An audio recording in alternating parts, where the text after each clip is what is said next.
Hey everyone, it's been a minute, but I'm finally here to talk about the Grixis matchup with this deck. Yeah, I've heard a lot of comments about people struggling against Grixis with my previous version, and I am not really surprised because I was building that deck to be as consistent as possible against a variety of matchups, not specifically targeting Grixis. Otherwise, I probably would have been on this version previously. But there weren't that many Grixis players that I've been facing in Mythic, so I wasn't sure if there were Grixis players like playing in the lower ranks. So, I was just playing a deck that was adapting to my meta that I was seeing. But now Grixis has been popping up a lot more, so I figured we should just talk about a version that has a really good win rate against it instead of it being about even, I would say.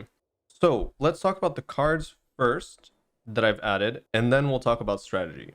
So first up, we have 3 wedding announcements that were not here prior. We had Anointed Peacekeepers instead and another 2-drop, the Missionary. So the key thing about Wedding Announcement is that it is absolutely the best card in the matchup, I think.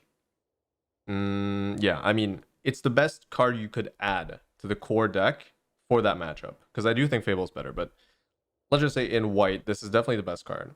The reason for that is Grixis relies on sacrifice effects somewhat. But it's very important when you consider Invoke Despair. So the thing with Invoke Despair is that when you're not playing a lot of tokens, that thing can sacrifice a really important creature like a Shield Red before, or an Archangel, or creatures you really care about keeping on the battlefield. And this allows you to create a wide board state which they can't really deal with that easily. They don't really run sweepers. So most likely when they do use Invoke Despair or a card like Liliana, for example, you're going to be sacrificing a token, and that's huge. But not only that, it's a token that's tied to the enchantment, right? So you're making a token, but you also have the enchantment, which means that you have 2 easy sacrifice targets for Invoke Despair. Meaning that most of the time, or let's say 99% of the time, they're drawing 1 card and dealing 2 damage, and you're losing a token and Wedding Announcement, which means you get to keep your board state as it was, but just you lose the Anthem effect, which is totally fine, right? So that's really important. And then you have to take into account the flexibility of Wedding Announcement, which means that in the mid game, when you draw it and you have a little bit of a board state, let's say with a few flyers, actually you only need 2 really, you can play it and immediately draw a card off of it by swinging with both flyers. And with the natural evasion, usually they can't really block it. Well, they can't block it, they don't have flyers, so they can only try to remove stuff, but then you're making a token. So this is a huge threat against Grixis, because they can't deal with wide board states, and the Anthem effect is really annoying when you have flyers, because it boosts up the lifelink from here, it boosts up the vigilance from here and here. This becomes a 3-2, which is kind of insane actually, and this starts making 2-2s. So this card is just very good in that matchup overall. And it is actually very crucial because they rely on Invoke Despair and we have no counter spells. That's another key thing, is that we can't deal with Invoke Despair from the top post board. Well, especially in game 1, it's nice to have this because we don't have duress. But post board, we can take an Invoke Despair from hand potentially if they have it, but we cannot deal with it from the top. So you need some insurance for when they do draw it eventually, and this does that perfectly. So when you're on the play, this will actually completely dominate them because it's a lot of extra pressure, and when you're on the draw, it'll just eat 2 procs of Invoke Despair. Alright, we've talked about this, and now we have the compensation. So Wedding Announcement is weaker in some matchups, which is why I was not playing it. It's pretty weak against mono white control, and it's pretty weak against soldiers. Now, mono white control, I can't really do much about that. I feel like in the main deck, we're just going to rely more on the sideboard. But for soldiers, I just figured I'd add another Brotherhood's End to compensate. So yeah, we have a little bit of a slower game plan, but at least we have 2 sweepers that can possibly catch up and completely annihilate them. Like most of the time you cast this against soldiers, the game is pretty much over. So very nice. And then we have the Edgar instead of a Shield Red. So I've been cutting down on Shield Red recently to kind of diversify, because it is not the best thing against Grixis. It's good obviously when it sticks, but you're going to have to assume that it won't stick against Grixis. So for that slots, we have Edgar Charmed Groom, which gives other vampires +1/+1, which is kind of relevant when you consider Bullet Tithe Harvester. Not really though, but yeah, you know what I mean. It's just bonus. Anyways, 4/4 stats, not bad, right? Not bad at all. It does not line up very well against Shield Red, but you have removal spells. Hopefully it doesn't really matter. And you have lifelink and flyers, so usually they can't really attack because of Wedding Announcement creating a bunch of tokens, and Edgar potentially blocking with something else on the shield red.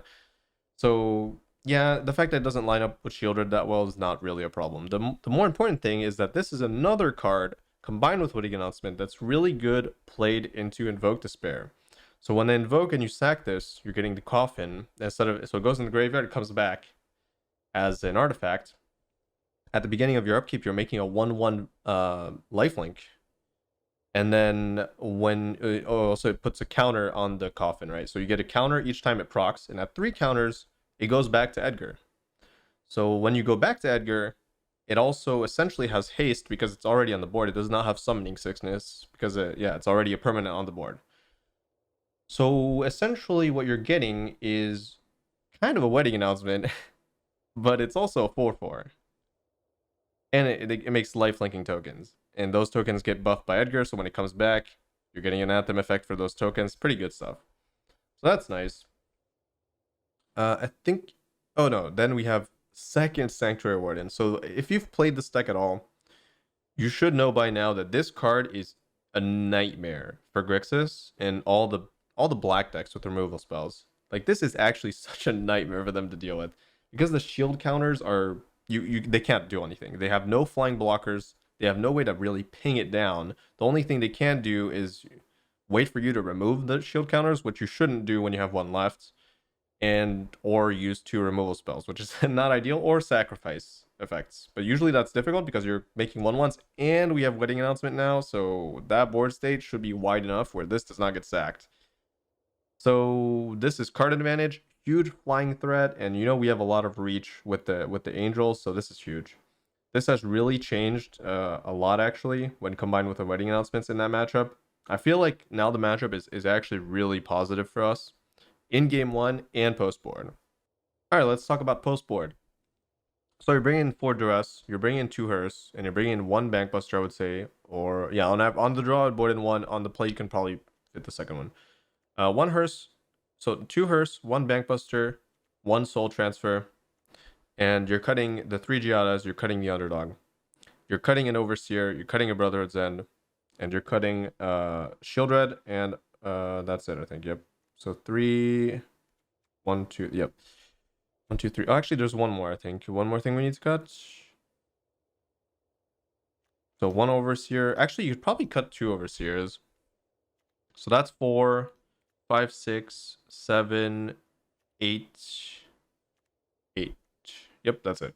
Okay, so 4 Duress, 2 Hearse, 1 Bankbuster, 1 Soul Transfer. That's 8. So but you're cutting Overseer. Overseer, it's a good card, but I do think you're better off just running the Wedding Announcements, because it eats up the Invoke Despair, and that gives you a lot more resilience. And what you're more so relying on all the 4 and plus drops, right? You're relying on the Wandering Emperor, Archangel, the Edgar, the Owl, and the 2 Wardens to kind of close out the game. So you don't really need this flyer. It's nice, but it's just not that, it's not good enough, basically, on the draw.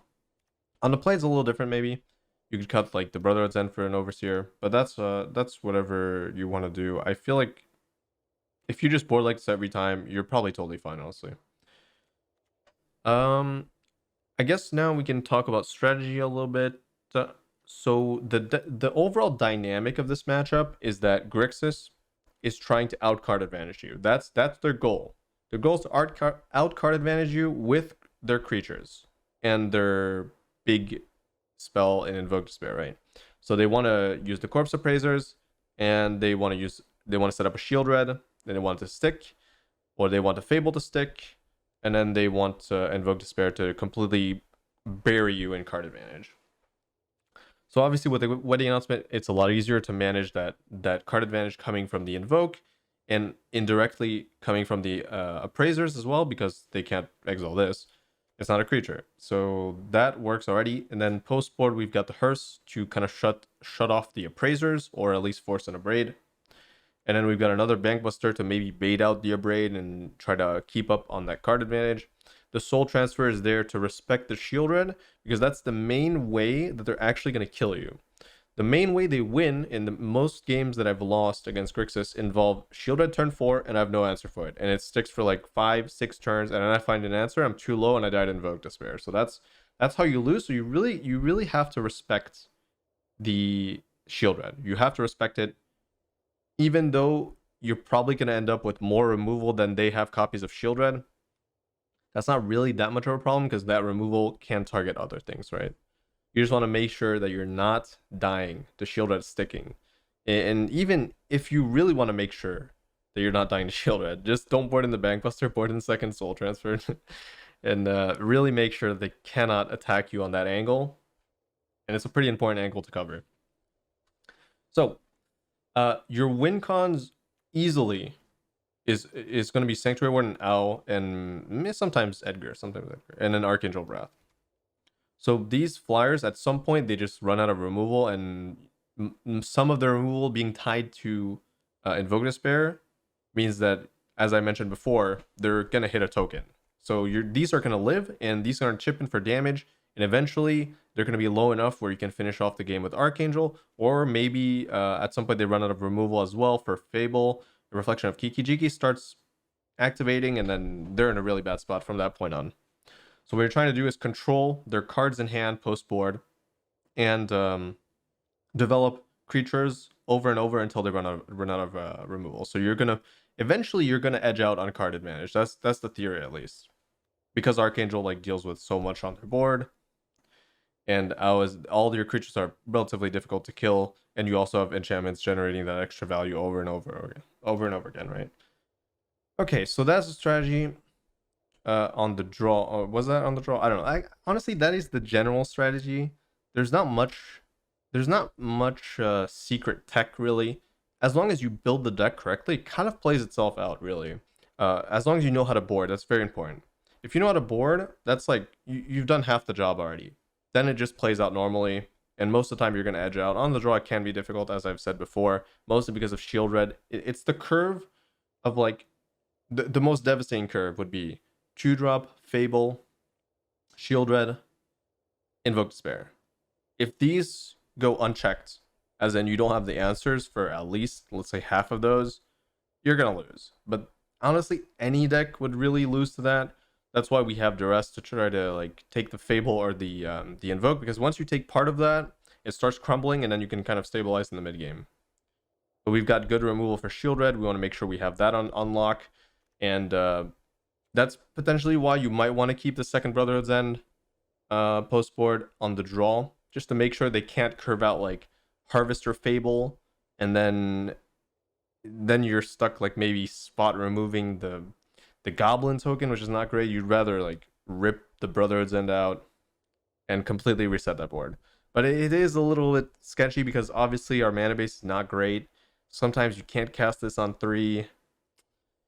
It's always a dilemma between, playing the optimal card for a situation and playing something that's more consistently good, because obviously this will be the best card in that situation, but what about other situations? That's always the gamble. So I think that's gonna about do it for this video. It was a little rambly towards the end, but I hope this was of some help. I'm not sure if I'm forgetting anything. I don't think I am, but if you have any questions, comment down below and I will be sure to answer those, or you can come watch me on Twitch and I will answer those over there live. Link in the description. I appreciate you all for watching up to this point, and I'll see you guys in the next video.